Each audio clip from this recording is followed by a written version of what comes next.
and welcome to Getting to Good Enough, a podcast to help you let go of perfectionism so you can do more of what you love. I'm Shannon Wilkinson. I'm a life coach in Portland, Oregon, and I am a recovering perfectionist who's getting better at good enough.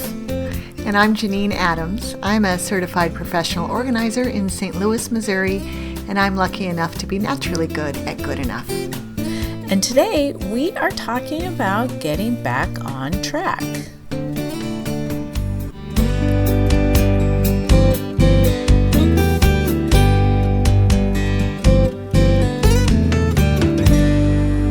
Janine. Hey, Shannon. How are you? I am doing great. How are you doing? I am doing great too. Happy birthday yesterday. Thank you. By this time this comes out, though, it'll be like a month ago. Right. I do when I think about how many years I've said happy birthday to you. It's a lot. You used to be so young.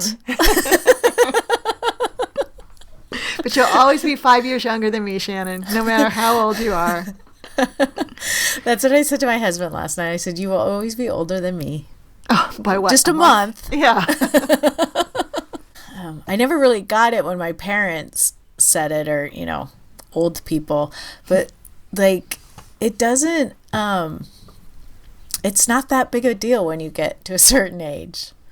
It's like nice, and it's nice to celebrate with friends and stuff, but it just, age is not that big of a deal. Well, that's way better than feeling bad about getting older. Oh, yeah. I guess so. Well, then there's the thing that my dad always used to say, it's better than the alternative. Right. Like, oh, that's cheery. Well, I'm glad you had a good day. I did. Thank you. So let's get back on track. Excellent. Nice segue. Yeah. So what we're talking about is those times when you've started a new habit, or you have this intention to do something on a regular basis, and inevitably something comes up and you stop doing it. Mm-hmm. We've talked a lot on here about my up and down with my morning routine.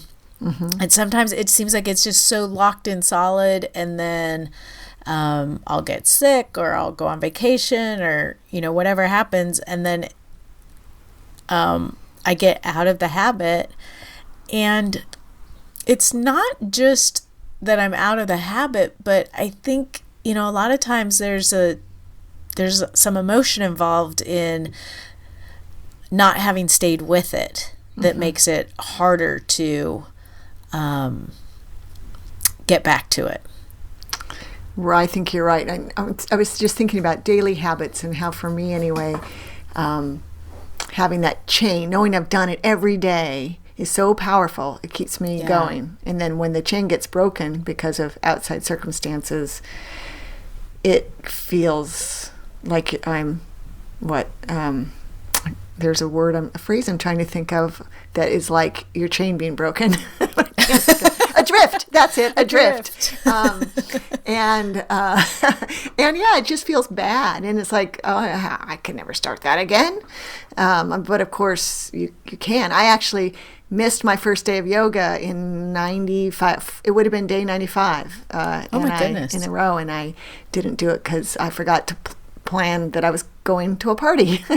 Oh. And so, but I despite having gone to quite a party the night before, I did get right back on the yoga mat the next day. Good for you. Yeah, because that would have been. Does Adrian have like yoga for hangovers? She does. I actually, that's what I went looking for. But then the new yoga video yesterday was called something like rainbow yoga. This is going to make you feel really good. I'm like, that sounds good. So I did that. Plus it was only 17 minutes, and it was delightful. Was it? Yes, it was. Oh, that's awesome. Yeah. But yeah, I know exactly what you're saying. It doesn't feel good to fall off the wagon, so to speak. Yeah. Yeah, and I've experienced the same thing with my language practice. And it's super easy with Duolingo because it does all of the little, it reminds you and all of that. But, I missed it a couple of times because I did the same thing, or I forgot that I was in a different time zone. And midnight would come and I hadn't done it yet. Oh, that's just not fair. I know. I was like, wait a minute. and I'm so happy to hear that you got right back on it. And that's not always the case. Right. And if I hadn't been looking for yogas for hangovers, I probably wouldn't have gone anywhere near it. If I hadn't heard through the grapevine that such a thing existed. But it did feel good, actually. I think it was helpful. Yeah. But yeah, you're right. I've got all sorts of examples through my life of not staying on track after traveling, for example. I mean, that's hugely disruptive. Right. Right. And I think one of the things that really helps with that is planning in advance, knowing, giving yourself some space for re-entry, so to speak. Mm-hmm. That might mean doing something more simply, or giving yourself a little extra time, or, I don't know, somehow looking at what, say you're going out of town and you're not going to be able to do this thing while you're gone. What will life be like when you get back, and how can you make it as easy as possible to get restarted? Or even to remember to restart, right? Right. So maybe extra reminders. Mm-hmm. And plan for a more simple version.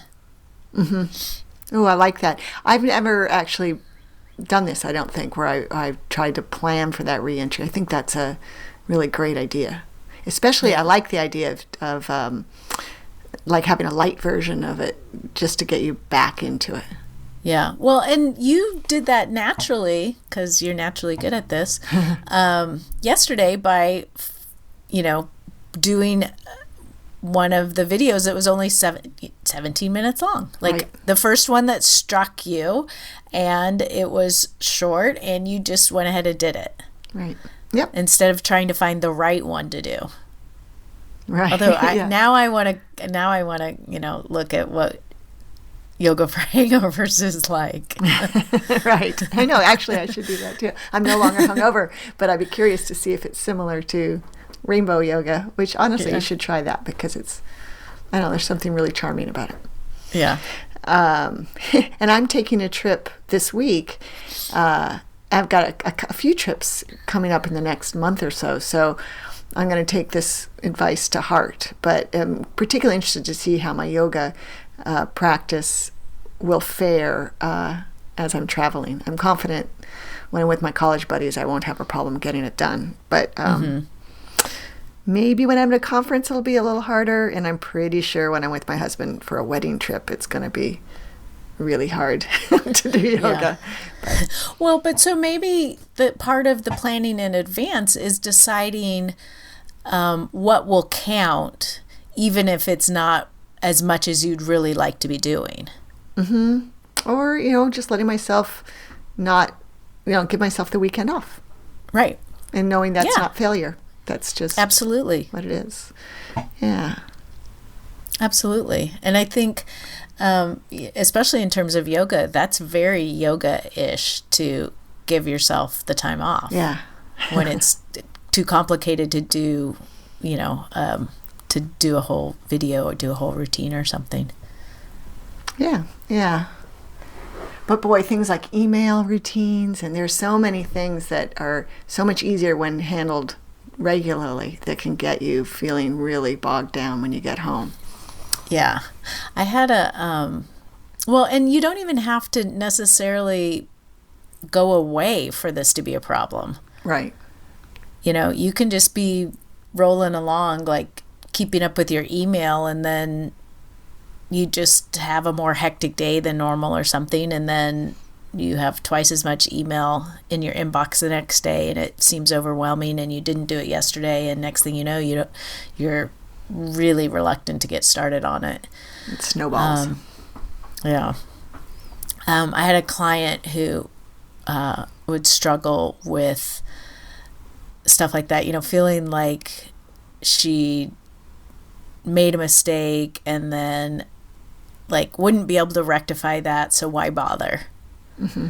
And we came up with a little mantra for her, and I can't say it quite exactly how she says it, but it goes something like, even though I messed this up, now I'm messing it up. Now I have to think about it for a second. Oh, even though I messed this up, what can I do now? Oh, I like it. Yeah. Oh, it just lets you off the hook. It recognizes that something got messed up. Mm-hmm. Forgive, then that's behind you, and what can I do next? That's great. Yep. Yeah, and it's interesting because if you're a person that feels really bad about messing things up with, which is what a lot of perfectionists struggle with, of course, acknowledging that you messed, like, let me say it this way. If you try to pretend like it's no big deal and that, oh, it's fine, I just didn't do it, whatever, I'm going to, keep going, that sometimes feels worse. And that acknowledgement, or like you don't believe it, and so it doesn't help you move forward in any way. But by acknowledging it like that, like, okay, so I messed this up, and what can I do now? But yeah, it frees you up. Yeah, it allows you to move forward. Mm-hmm. Oh, that's excellent. Yeah, so that has been very helpful for her.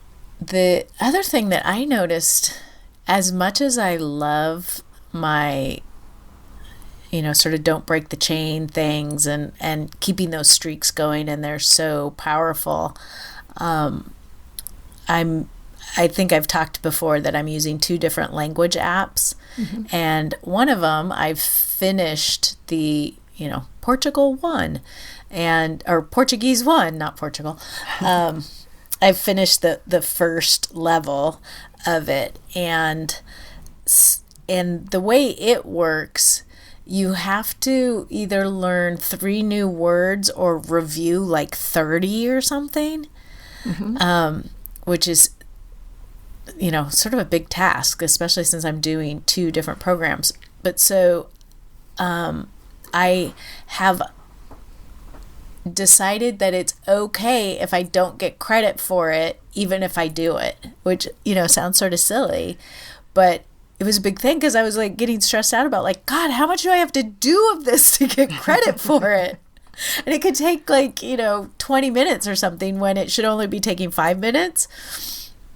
And so I just decided, well, if I'm going to spend 5 minutes with this, and I'm just doing it over and over again to really get that basic stuff into my memory, while I'm still doing the more advanced things. I don't want to like have the advanced stuff push the more basic stuff out of my head. And so I decided, well, if I just spend 5 minutes on this, that's good enough, and I don't have to worry about whether or not I get credit for the day, and I don't even need to look at that. You're giving yourself credit for the day by doing 5 minutes, and it doesn't matter whether that is what the app says you need to do. That's excellent. Right. That's a great modification. And so I'm assuming the app shows you some sort of chart where if you do if you meet their standards every day, you see it. Right? Yeah, there's like a circle that you close. It sort of like goes around like a, I don't know, ring. What is it, like a ring? Yeah, that fills in right all the way around when you hit it. Right. But yeah, I just decided, well, the point is not to get credit. The point is to actually spend time learning it. So if I do that, that's what counts. Well, that's great. And that kind of gets back to our old friend, know what's important to you. Yes. You know what's important. You figured out that what's important to you is to get that basics down solid. Right. Yeah. Right. That's excellent. Yeah.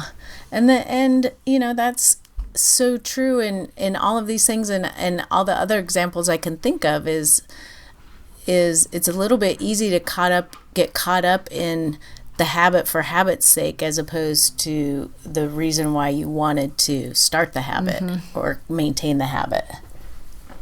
Right. And then when it comes time to get back on track, or to plan for getting back on track, being in touch with why it's important to you can be an important component of that, I would think, a really helpful component. Yeah. Yeah, that will help you decide how best to handle it.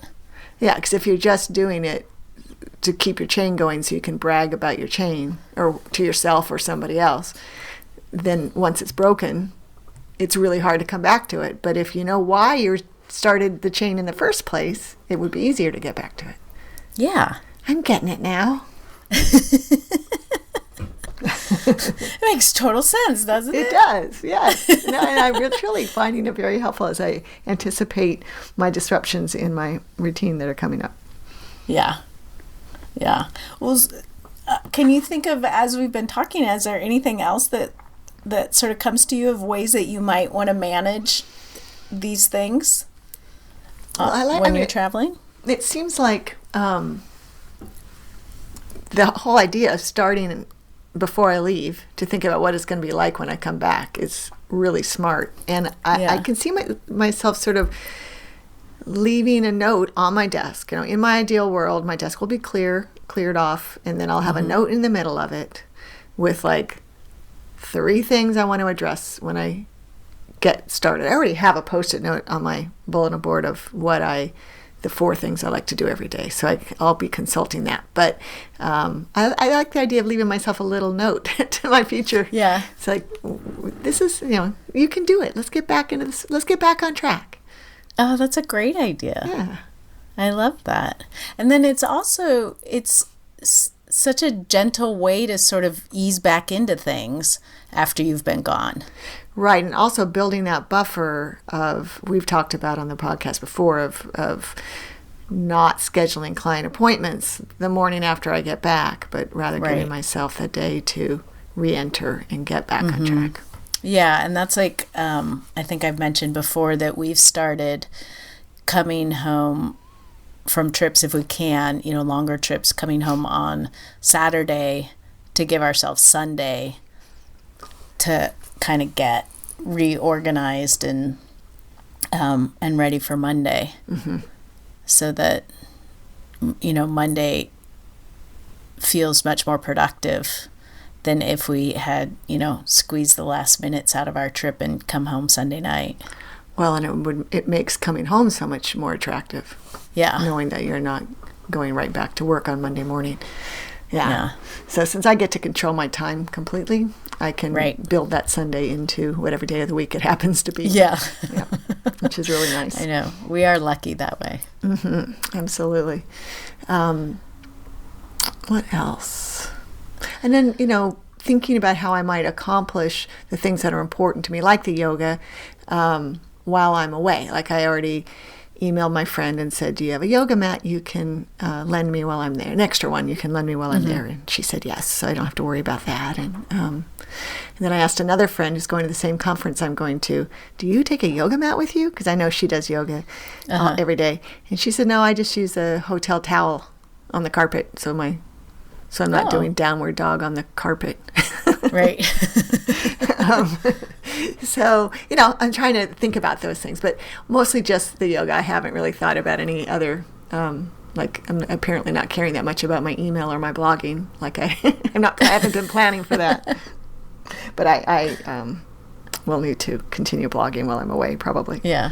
But you have a lot more experience with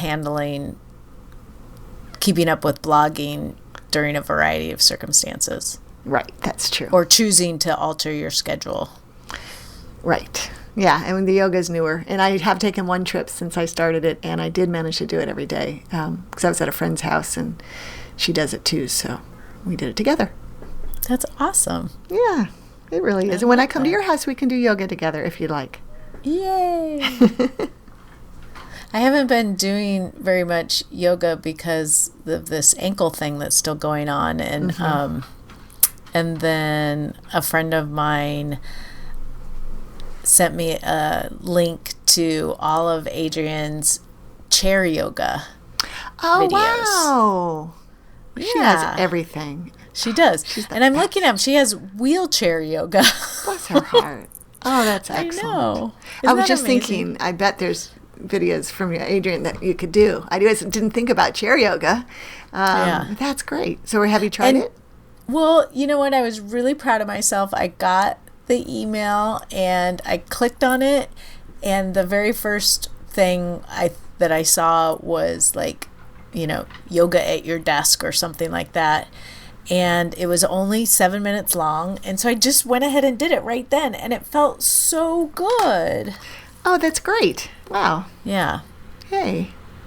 Yeah, I was really happy about that. And then that feels like, if nothing else, I can do that. And I clearly could use it based on how it felt just to do some of the, it was like, I can't remember what the, is it eagle pose where you like wrap your arms around each other, like in the front? Yeah, I know the pose, but I don't know what it's called. I haven't done that in a long time, and boy, that was apparent. So even if I can't, do a lot of stuff that stretches or, compresses my ankle very much, there's plenty I could be doing with my upper body. Right. Oh, that's terrific. Yeah, so shout out to Laura. Thank you. Oh, that was Laura?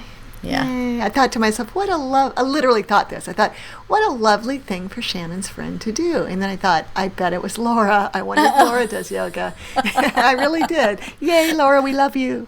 That's so nice. Yeah. Do you have any other any thoughts about ways to get back on track? Well, I think that the key to it is making a choice, choosing, and planning ahead if you can. And planning ahead will make a big difference. If you can't plan ahead and something happens and you just find that you're off track, then acknowledging that and making a choice to allow yourself to get back on track is the key. Make it a choice. That's so gentle sounding. Yeah. Well, and that's how we need to be with ourselves in these cases, because, we're doing things that we want to be doing or that we feel will be helpful for us to do. And being gentle with yourself in doing them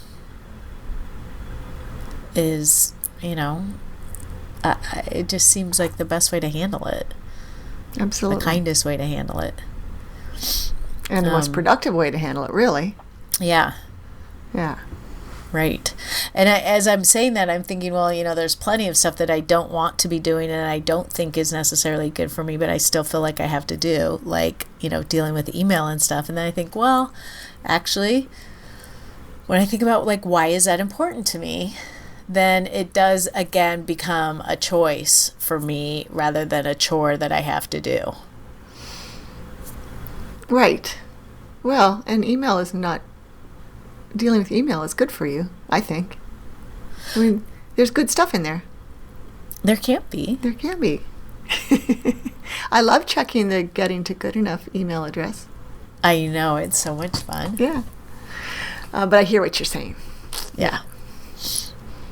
Well, and maybe that's a big clue that I have too much junk coming into my email and that I would enjoy my email significantly more if it was full of more stuff that I actually wanted to see. Mm-hmm. So there's a good clue for me.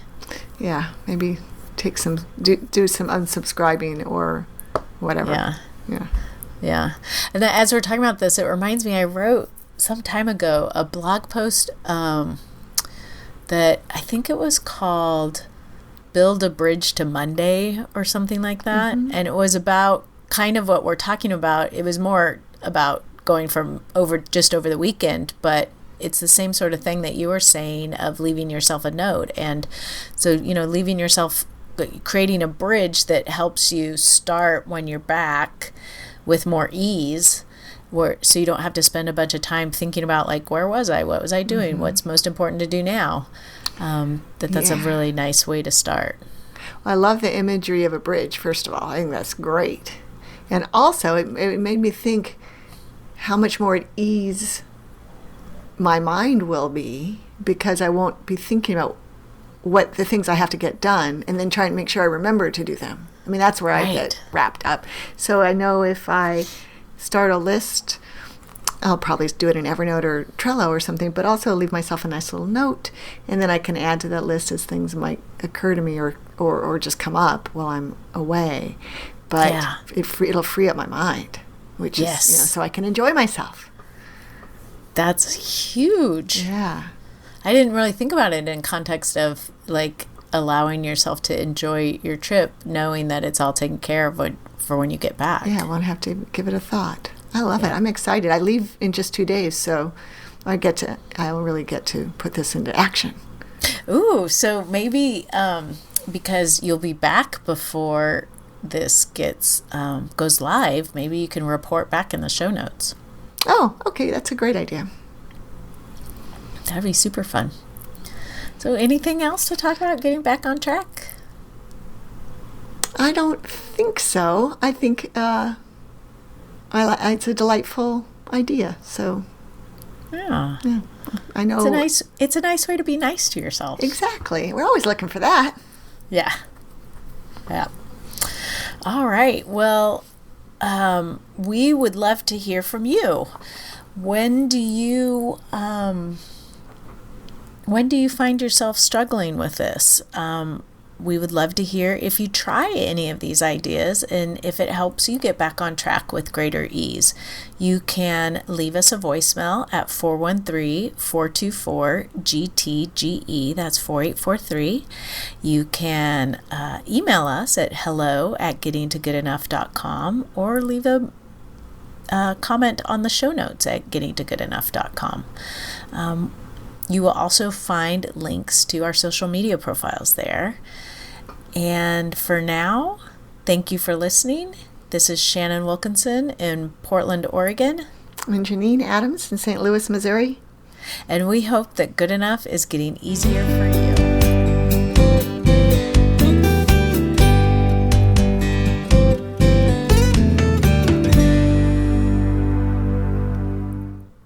Hello and welcome to Getting to Good Enough. I closed the thing and I don't know what I'm supposed to say.